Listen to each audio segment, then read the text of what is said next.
মা, একটু পরে একটা অর্ডার আসবে, তুমি রিসিভ করে নেবে তো। অর্ডার? আমাদের বাড়িতে? কিসের গো?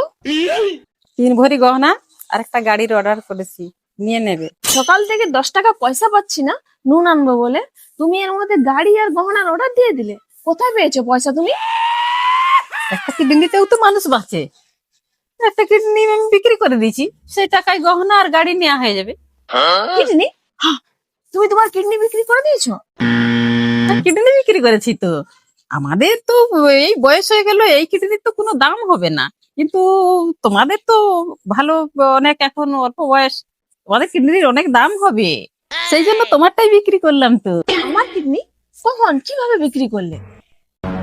যে দরখাস্তটা সই করিয়েছিলাম না, সেদিন ওই কিডনি বিক্রি করার এগ্রিমেন্ট পেপার ছিল। সেদিন যে বাজারে অজ্ঞান হয়ে গেছিলি না, সেই সময় তো তোমার কিডনি গুলো বের করা হয়েছিল। এবারে রান্না করার নুনও